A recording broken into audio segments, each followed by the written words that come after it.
This is a story about a girl who is bullied and mocked by everyone because of her leg. In this village, disability is seen as a curse, and because of this, they mock her, but they are not prepared for who she becomes. The air in the queen's chambers was heavy with the scent of burning herbs and sweat. Queen Doreen screamed as another wave of pain racked her body. The midwife Mama Juma wiped her forehead with a damp cloth, whispering words of encouragement. "My queen, you are strong. The child is almost here. One more push, please." The queen clenched her teeth and pushed with all her might. Then suddenly, a sharp cry of the newborn baby filled the room. "Congratulations, my queen, it's a girl," Mama Juma announced softly. The queen's heart, still racing from the pain, dropped. A girl? Are you sure?" "No, now, please check her again. I want a baby boy, please. I prayed for a boy. I know it's a boy." Mama Juma looked at the queen. "It's a girl, my queen." She then gently wrapped the newborn in a soft cloth and brought her closely. But something was wrong. The midwife looked shocked, her hands trembling slightly as she hesitated. The queen noticed immediately. "What is it?" she demanded. The midwife did not answer. Instead, she turned the baby slightly, revealing what she had hoped to hide. One of the baby's legs was missing. The queen opened her mouth wide open in shock, her face twisting in horror. No, this cannot be," she said, crying. "My queen, she's a child of the gods and—" "Shut up! She's a child of the gods, a child of the gods. She's a curse, can't you see? You don't mean I have spent hours in labor pushing this creature out." The queen spat, pushing the baby away. The infant let out a soft cry, reaching out as if sensing her mother's rejection. But the queen looked away, her hands trembling. The king cannot see her," she whispered, her voice shaking. He will throw me out. He will disgrace me. He told me if I give birth to another girl, he will remarry. What if he sees this creature? He will do worse." "My queen, please, stop calling her a creature. She is your baby," the midwife pleaded. "Take her away," the queen screamed. "Throw her into the river. Leave her in the forest to die. I don't care. Just get rid of her.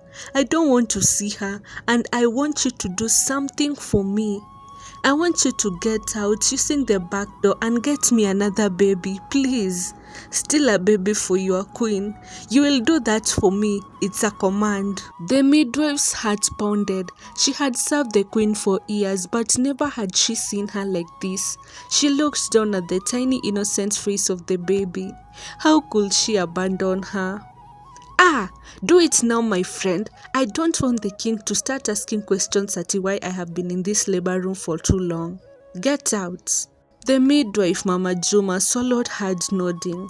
"As you wish, my queen." She then wrapped the baby tightly and hurried out of the chamber and outside the palace using the back door, her mind racing. She could not bring herself to harm the child, but if she disobeyed the queen, her own life could be in danger.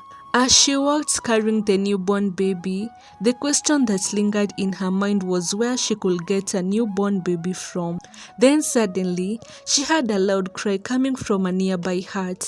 Mama Juma turned and saw a man standing outside a small hut calling for help. "My wife, she's in labor. Someone please help. Someone call the midwife." Mama Juma hesitated for a moment before rushing forward. "I am the midwife, take me to her." She stepped inside the dimly lit hut, where a weak woman lay on a mat, sweat pouring from her forehead. The labor had drained her strength. "You must push, Mweni," Mama Juma instructed. "Your child is almost here." With the last of her strength, Mweni let out a loud cry, and soon another child entered the world. Mama Juma caught the newborn baby in her hands. A boy, a strong, healthy boy. Then an idea struck her, a desperate, dangerous idea. Her hands trembled as she looked at the newborn boy and the girl still wrapped in her cloth. One child rejected, the other deeply desired. She knew it was madness, but she also knew that if she returned to the palace empty-handed, the queen would frame her for something even worse. And if she left the child to die, her own soul would never rest. Steeling herself, she whispered a silent prayer. She gently placed the newborn baby boy into the cloth meant for the queen's child, then wrapped the baby girl in a different fabric. Mweni, she said, her voice steady despite her racing heart. Your child is beautiful. She is special. The exhausted mother reached out, touching the baby's tiny fingers. My daughter, she whispered weakly. Daughter? Mama Juma felt a pang of guilt but quickly buried it. This was the only way. She handed the baby girl to Mweni, who held her close. Mweni looked at the tiny baby in her arms and noticed her missing leg. But instead of horror, all she felt was warmth, and she saw beauty in the girl. I will love you with all my heart, my special girl. You will be loved, Mweni murmured. Mama Juma forced a smile. Yes, she will be loved.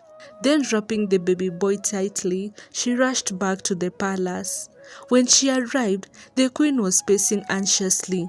Did you do it? Mama Juma bowed and presented the bundle. My queen, here is your son. A stunned silence filled the room. So you found a boy for me? Mama Juma nodded. Yes, you now have a prince. The queen smiled, reaching out. She unwrapped the cloth just enough to see his tiny face, his perfect little limbs. Tears of relief filled her eyes. Yes, a boy, my boy, she whispered. Then a cruel smile spread across her face. Oh, the king will be overjoyed. We have a boy, a prince. She then turned to Mama Juma, her expression darkening. And the girl? Mama Juma lowered her gaze. Gone far away as you wished. The queen let out a slow breath. Good work. I'm going to reward you well for this favor. She did not ask where the girl had been taken. She did not care. In her mind, the cursed girl no longer existed.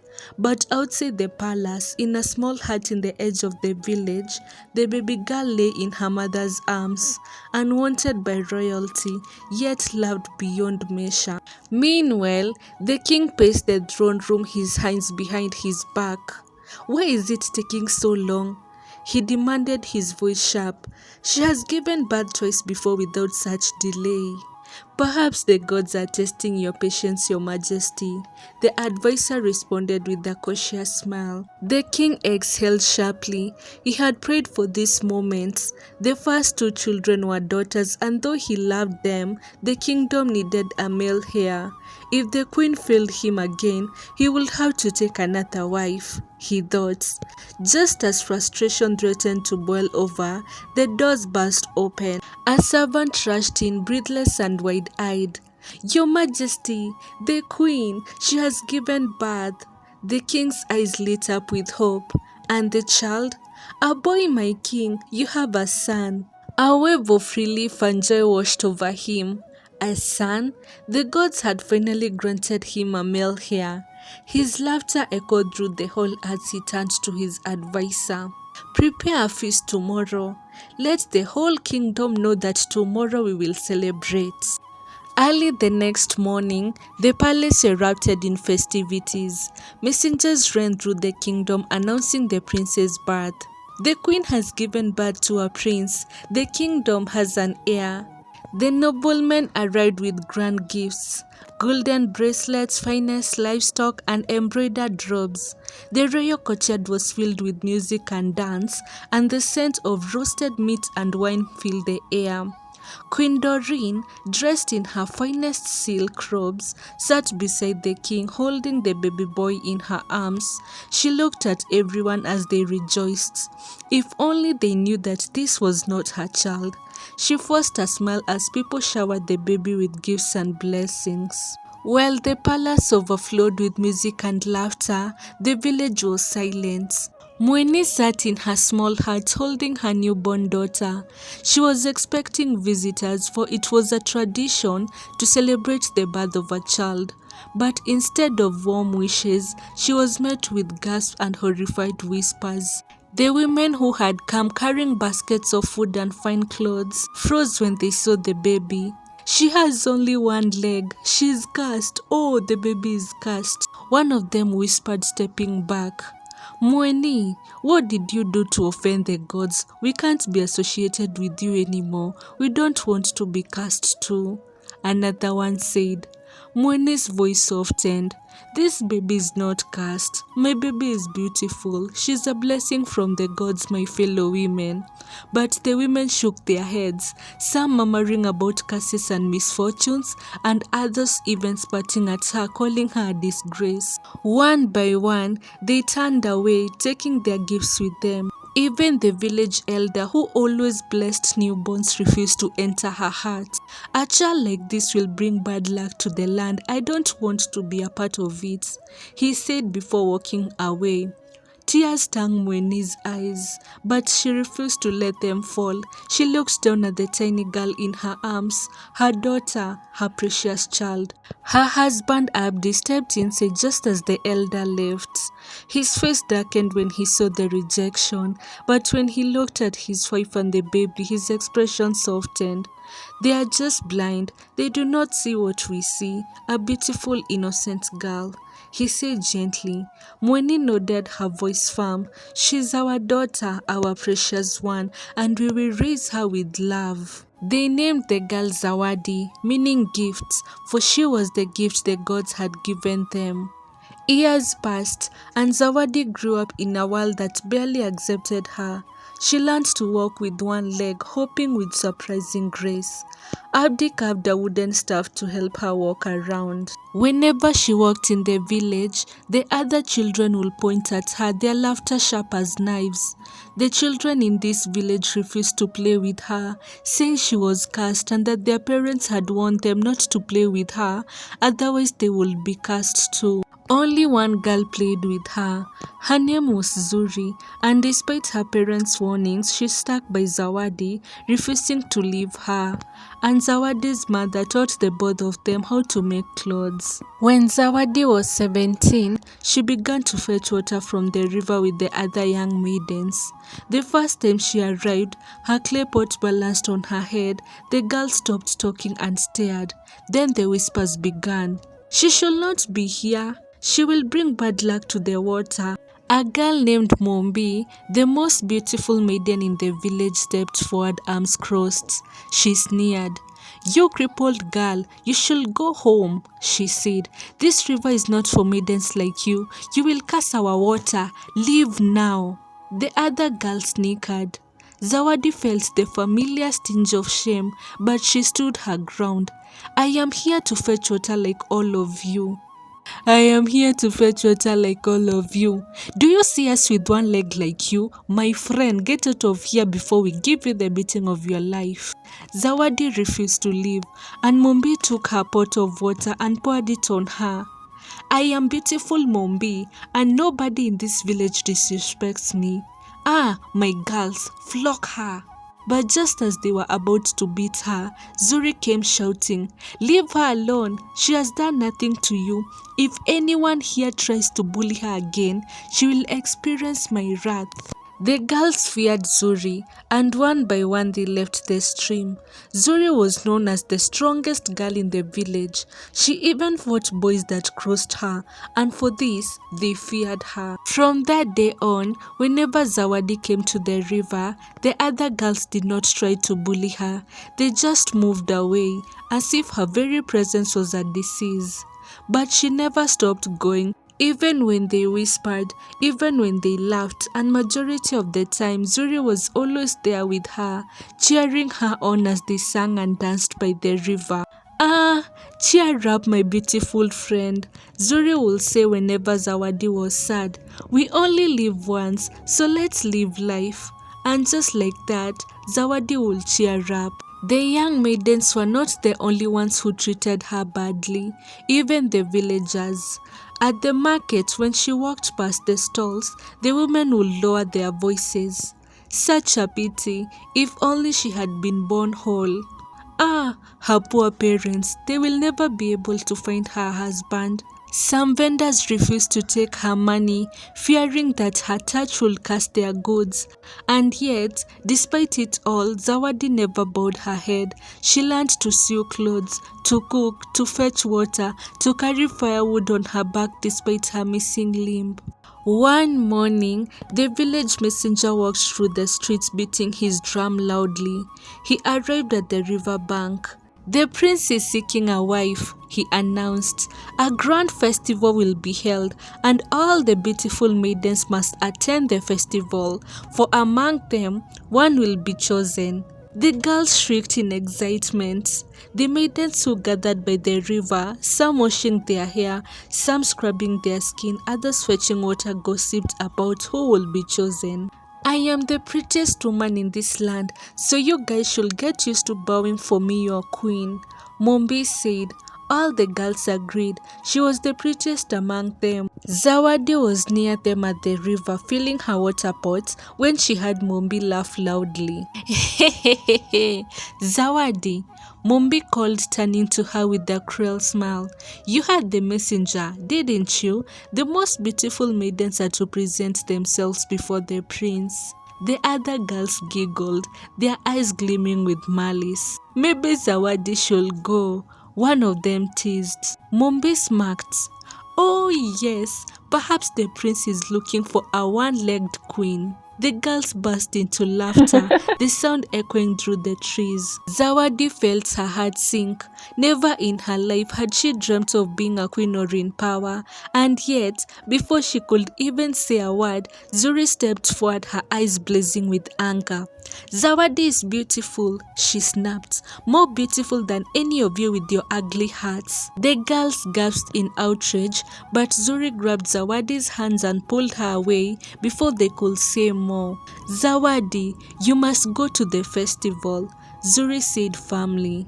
Zawadi shook her head. Why? They are right, the prince will never. Ah, forget the prince, Zuri interrupted.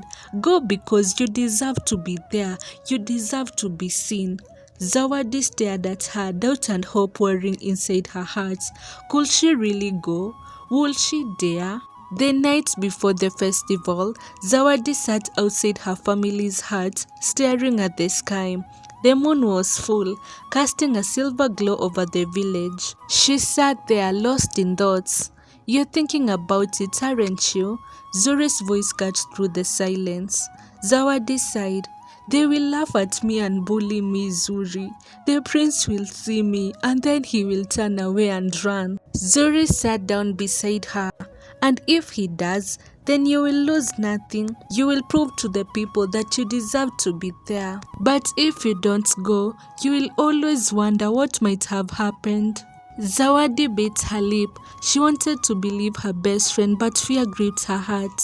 Then her mother stepped out of the hut holding a bundle of clothes. I made this for you, Mweni said, unfolding a beautiful dress. Zawadi was shocked. For me? Mweni knelt beside her, cupping her face. You're my daughter. You deserve to shine no matter what they say. Zawadi blinked back tears. Maybe she would go. Maybe it was time to show them all that she deserved. The day of the festival arrived. The festival ground was alive with music and laughter, and it was grand. The village square was well decorated and musicians played lively drums. Maidens in dazzling garments walked gracefully, their faces painted with excitement. The royal family sat on the front as they observed the maidens. Then suddenly, gasps filled the air. Zawadi entered the festival grounds. She wore a flowing golden gown, her braided hair adorned with beads.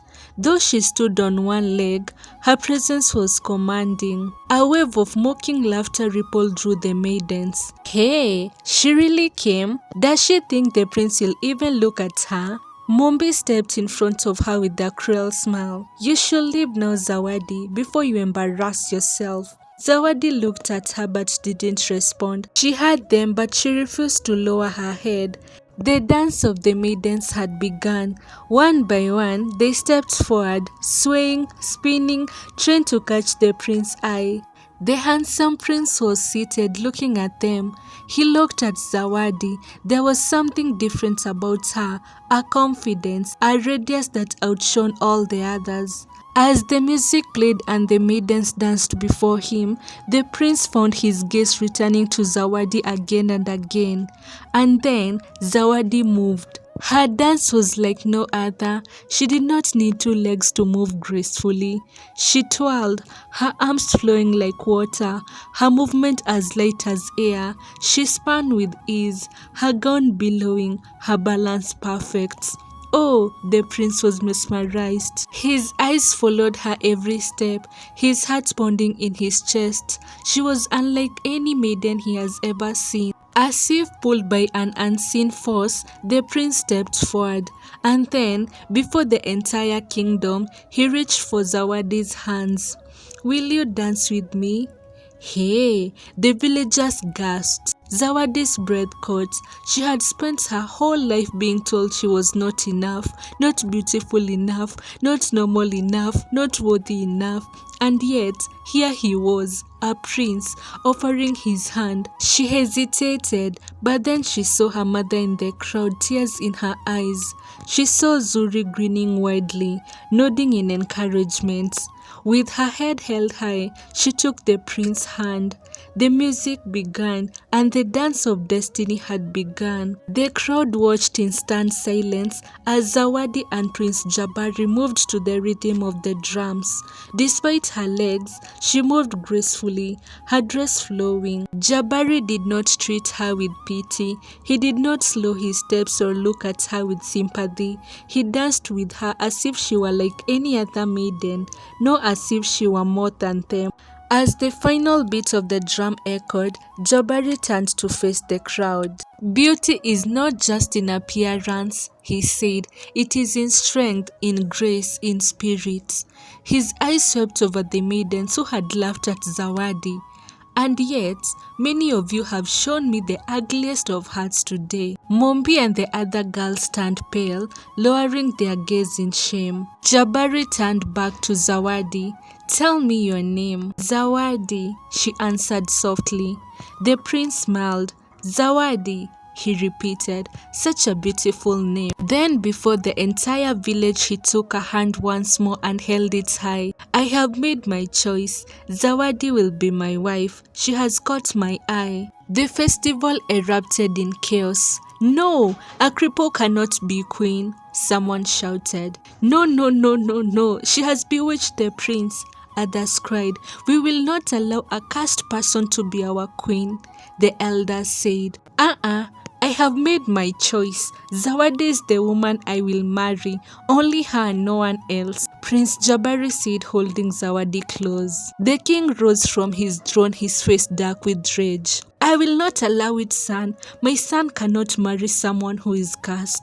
The queen stood frozen, her face pale. She had been watching Zawadi closely. Something about her unsettled her, and then it struck her. Zawadi looked like her. A cold chill ran down her spine. "No, no, no, no, it's impossible," she whispered, fear creeping into her heart. Then she shouted, "Guards, drag her outside. My son can't marry a cursed cripple." Just then, a loud boom of thunder shook the sky, and the people were scared. Then the chief priest entered. His presence silenced the crowd. "You have all angered the gods," his voice thundered. "You have rejected the gift they gave you." The people stilled, their eyes widening in fear. The chief priest's piercing gaze fell upon the midwife. His voice was like thunder.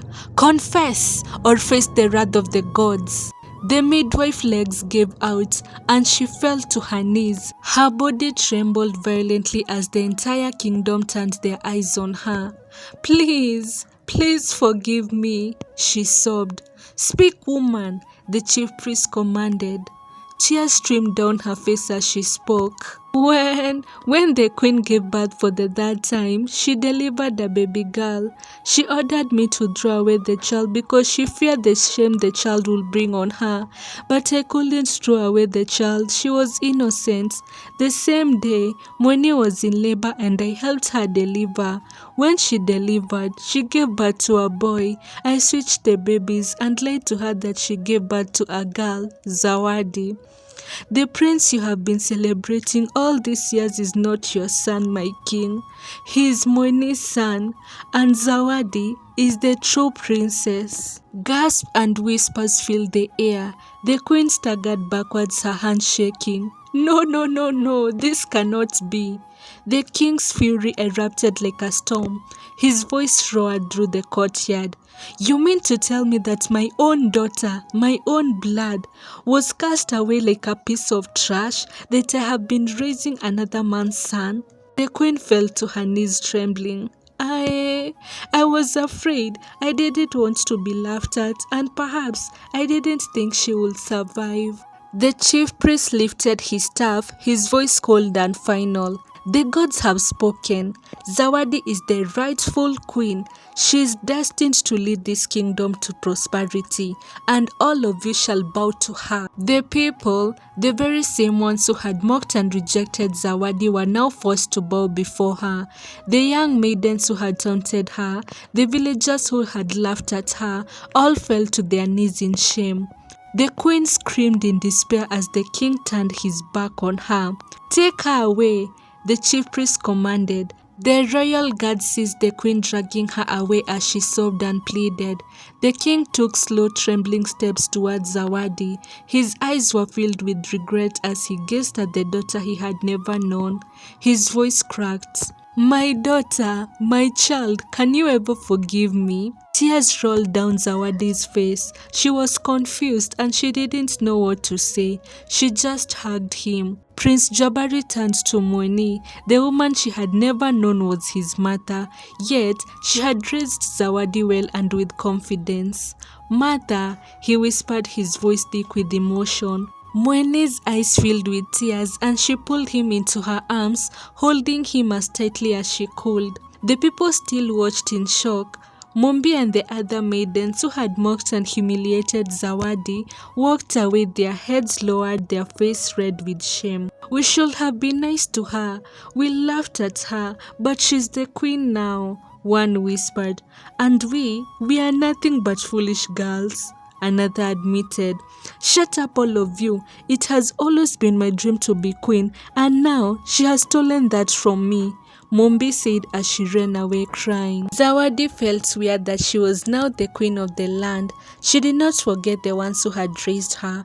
She brought Moni and Abdi, the parents who had raised her, to the palace, giving them a place of honor. Zuri was now not only her best friend, but her advisor. Zawadi built a grand center for people with disabilities, a place where they could learn different skills, find friendship, and talk to one another. And as time passed, the village no longer saw disabilities as a curse, but as part of life, a part of the God's grand design. And the villagers treated them as equals now, and they loved them. Zawadi married Jabari, the love of her life and the kind man. Her reign was full of blessings. There was no drought or famine. The village flourished. Zawadi became the queen who changed everything, their blessing from the gods. The lesson that we learn from today's story is that we should respect and value everyone regardless of their differences. Also, disability is not inability. We also learn that change begins with one person. Zawadi's courage forced the kingdom to change its belief. One person's courage can inspire transformation in an entire community. Anyway guys, that was it for today's story. I really hope that you enjoyed it and learned something out of it. I hope to see you in my next video. Kwaheri.